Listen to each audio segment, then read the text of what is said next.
வணக்கம், welcome to the channel recipes desk. இன்றைக்கி நம்ம புது மண்பானையை எப்படி பழக்கிறதுன்னு பார்க்கலாம். நம்ம எப்போவுமே மண்பானையை வாங்கிட்டு அப்படியே யூஸ் பண்ணக்கூடாது. அப்படியே யூஸ் பண்ணோம் அப்படின்னா அது வந்து நம்ம குக் பண்ணுறப்போ கிராக் விழுந்துடும், இல்லைன்னா ரொம்பவே நல்லா உழைக்காது. அதனால் என்னென்ன ஸ்டெப்ஸ்லாம் ஃபாலோ பண்ணணும் அப்படின்றத இப்போ நம்ம பார்க்கலாம். இதுக்கு வந்து நம்ம அரிசி களைஞ்ச தண்ணியை வந்து எடுத்து வச்சுக்கலாம். எடுத்து வச்சுட்டு அதை வந்து இந்த பானையில் ஊற்றி இந்த பானை நல்லா மூழ்கிற அளவுக்கு சேர்த்துடலாம். பத்தலைன்னா நீங்கள் மீதத்துக்கு தண்ணி ஊற்றி ஃபில் பண்ணிடலாம். இதை வந்து அப்படியே 3 நாள் விட்டுறலாம். 3 நாள் கழித்து நம்ம இதை எடுத்துடலாம். இதுலேருந்து ஸ்மெல் வந்து வரும். அப்படி ஸ்மெல் வரது பிடிக்கல அப்படின்றவங்க நம்ம நார்மல் வாட்டரை யூஸ் பண்ணிடலாம். இதை வந்து நம்ம ஒரு பெரிய டப்லையோ இல்லைனா பக்கெட்லேயோ போட்டு ஊற வச்சிடலாம். இப்போ இதை நம்ம 3 நாள் கழித்து இதை எடுத்துடலாம். எடுத்துகிட்டு இதை நம்ம வாஷ் பண்ணிடலாம். இப்போ இதை நம்ம வாஷ் பண்ணியாச்சு. இப்போ இதை நம்ம தொடச்சிடலாம்.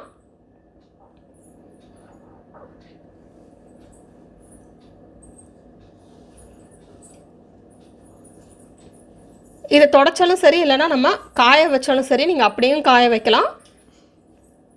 வெயில் இல்லை அப்படின்னா இந்த மாதிரி தொடச்சிட்டு நம்ம ஃபேன்லேயே கூட காய வச்சிடலாம்.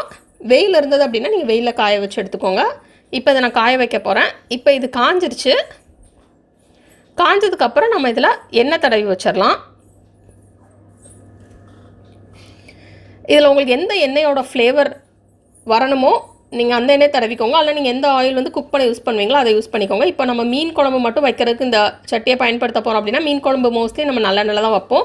ஸோ நல்லெண்ணெய் தடவி வச்சிடலாம். ஏன்னா நம்ம எந்த எண்ணெய் தடவுறோமோ அந்த எண்ணெயோட ஸ்மெல் வந்து இந்த சட்டியில் எப்போவுமே இருக்கும். நம்ம ஃபஸ்ட்டு தடவக்கூடிய எண்ணெய். அதனால் நம்ம இதில் நம்ம என்ன சமையலுக்கு யூஸ் பண்ணுவோமோ அதை பொறுத்து நம்ம தடவிக்கலாம். இப்போ நீங்கள் பொரியெல்லாம் செய்வீங்க அப்படின்னா நீங்கள் தேங்காய் எண்ணெயில் செய்வீங்க அப்படின்னா தேங்காய் எண்ணெயை நீங்கள் தடவி வச்சுக்கோங்க. நல்லா இந்த சட்டி ஃபுல்லாமே நல்லா நிறைய எண்ணெய் ஊற்றி நல்லா அந்த மாதிரி தடவி வச்சிடலாம். நம்ம எவ்வளோ எண்ணெய் தடவி வச்சாலும் அது கொஞ்சம் நேரத்தில் எல்லாத்தையுமே அப்சர்வ் பண்ணிடும். இப்போ உள்ளே தடவியாச்சு. இப்போ வெளிப்பக்கத்துக்கும் நம்ம எண்ணெய் தடவிடலாம்.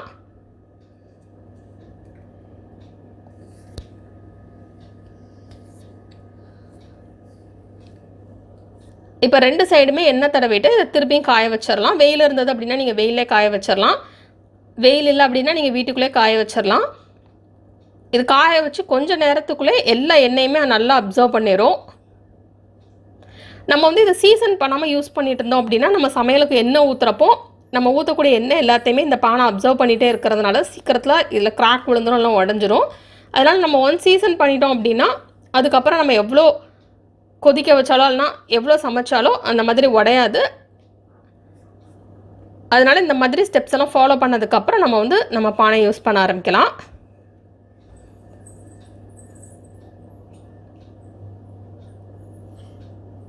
இப்போ இதில் நல்லா எண்ணெய் தடவியாச்சு.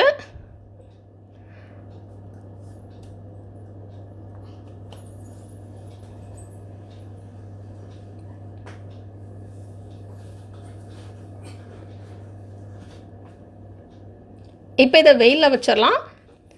இதை வச்சு கொஞ்ச நேரத்தில் எண்ணெய் எல்லாத்தையுமே அப்சர்வ் பண்ணிடும். இப்போ இதில் நம்ம அரிசி களைஞ்ச தண்ணியை திருப்பி ஊற்றிக்கலாம். ஊற்றிட்டு இப்போ நம்ம கொதிக்க விட்டுலாம்.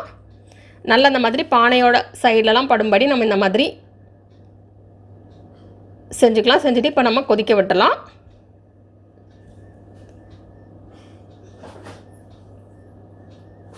இப்போ இது நல்லா கொதிக்கட்டும். ஃபஸ்ட்டு டைம் நம்ம கொதிக்க விடுறப்போ ரொம்ப கொதிக்க விட வேண்டாம். லேசாக கொதிக்க ஆரம்பித்தோடனே நம்ம ஆஃப் பண்ணிடலாம்.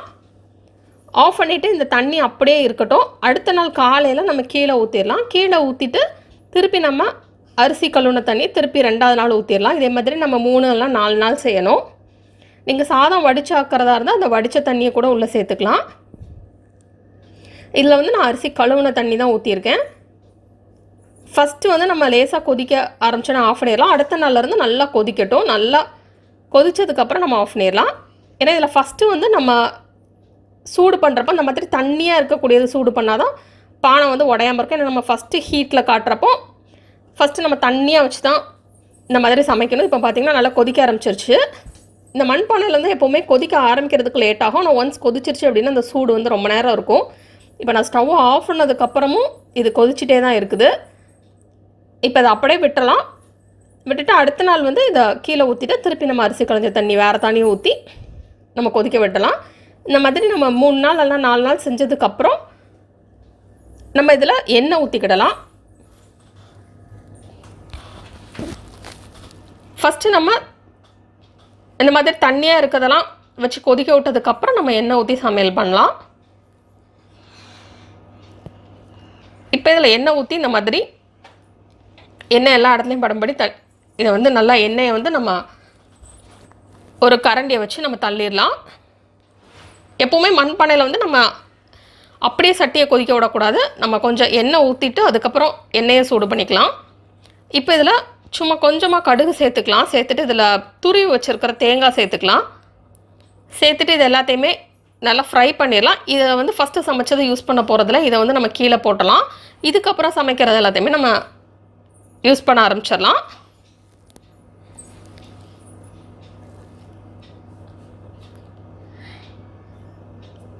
இதில் வந்து நம்ம துருவி வச்சுருக்கிற தேங்காய் சேர்த்துட்டு இதை நல்லா ஃப்ரை பண்ணி விட்டலாம்.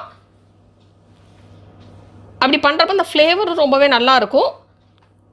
இந்த மண்பானையில் வந்து எப்போவுமே சாப்பாடை வந்து கருக விட்டுறக்கூடாது. அதுக்கப்புறம் இந்த தீஞ்ச ஸ்மெல் வந்து பானையிலேருந்து போகவே போகாது. இதில் வந்து நீங்கள் ஃபஸ்ட்டு நெய் சேர்த்து கூட தேங்காயை ஃப்ரை பண்ணிக்கலாம். ஆனால் நெய்யோட ஃப்ளேவர் வந்து எல்லாத்துக்குமே செட் ஆகாது. ஏன்னா நம்ம இப்போ குழம்பு மீன் குழம்புலாம் வைக்கிறோம் அப்படின்னா அதில் நெய் ஃப்ளேவர் செட் ஆகாது. ஸ்வீட்டுக்கு மற்ற ஃப்ரைக்கெலாம் செட் ஆகும், எல்லாத்துக்குமே நெய் செட் ஆகாதனால இதை நம்ம எண்ணெயிலே ஃப்ரை பண்ணிக்கலாம். அப்படி உங்களுக்கு அந்த ஃப்ளேவர் பிடிக்கும் அப்படின்னா நீங்கள் நெய்லையும் ஃப்ரை பண்ணிக்கலாம். ஏன்னா நம்ம இப்போ இதில் எந்த எண்ணெய் யூஸ் பண்ணுறோமோ அந்த ஃப்ளேவர் வந்து லாஸ்ட் வரைக்கும் அந்த பானையில் இருக்கும்.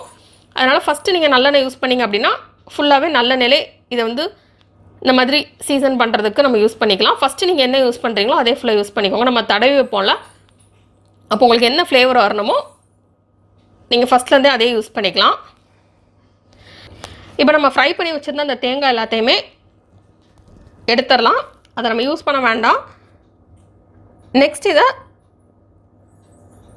ஒரு துணி வச்சு நம்ம இந்த மாதிரி தொடச்சி எடுத்துடலாம்.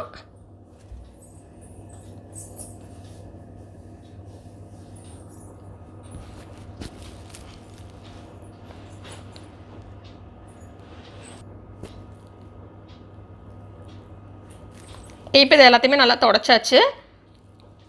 நெக்ஸ்ட் இதில் திருப்பி நம்ம எண்ணெய் ஊற்றிடலாம். எண்ணெய் ஊற்றி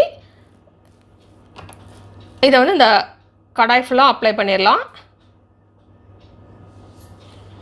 இப்போ நமக்கு இந்த மண் பாத்திரம் ரெடி ஆகிடுச்சு. இனிமேல் வந்து இதை குக்கிங்கில் யூஸ் பண்ணிக்கலாம். இனிமேல் இதில் என்னன்னாலும் சமைக்கலாம். இது வந்து எந்த பிரச்சனையுமே வராது. இந்த மாதிரி ஸ்டெப்ஸ் எல்லாம் நம்ம ஃபாலோ பண்ணிவிட்டு குக் பண்ணுறப்போ இந்த மண்பானை வந்து நல்லா ரொம்ப நாள் நல்லா உழைக்கவும் செய்யும். இன்னொன்று நமக்கு வந்து நல்லா சூடு தாங்கும். இல்லை இந்த ஸ்டெப்பெல்லாம் நம்ம பண்ணாமல் பண்ணோம் அப்படின்னா நல்லா எண்ணெயெல்லாம் அப்சர்வ் பண்ணுறதுனால சீக்கிரத்தில் அந்த மண் சட்டி வந்து உடைய வாய்ப்பு இருக்குது. இப்போ இதில் எண்ணெய் தடவுனதுக்கப்புறம் நீங்கள் உடனே இதை வந்து குக்கிங்க்கு யூஸ் பண்ணிக்கலாம். அதுக்கப்புறம் நீங்கள் குழம்போ ஃப்ரையோ எதுனாலுமே வைக்க யூஸ் பண்ணிக்கலாம்.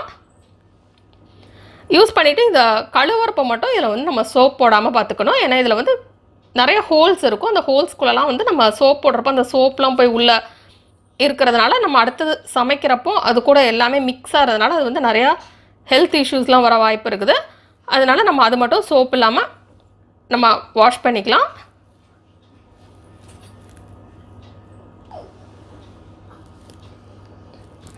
இந்த வீடியோ உங்களுக்கு பிடிச்சிருந்தா நான் லைக் பட்டன் கிளிக் பண்ணுங்கள். உங்கள் ஃப்ரெண்ட்ஸோட இந்த வீடியோவை ஷேர் பண்ணுங்கள். மறக்காமல் இந்த சேனலுக்கு சப்ஸ்கிரைப் பண்ணிவிட்டு பக்கத்தில் இருக்கிற பெல் ஐக்கான் ப்ரெஸ் பண்ணிக்கோங்க. அப்போ தான் நான் இனிமேல் போடுற வீடியோஸ் எல்லாமே உங்களுக்கு உடனுக்குடன் கிடைக்கும். இதுமாதிரி மிஸ் பண்ணாமல் இன்ஸ்டண்ட்டாக பார்க்க முடியும். இந்த ஸ்டெப்ஸ் எல்லாம் ட்ரை பண்ணிவிட்டு உங்களுக்கும் அது நல்லா ஒர்க் அவுட் ஆச்சு அப்படின்னா கீழே கமெண்ட்ஸ் பாக்ஸில் மறக்காமல் சொல்லுங்கள்.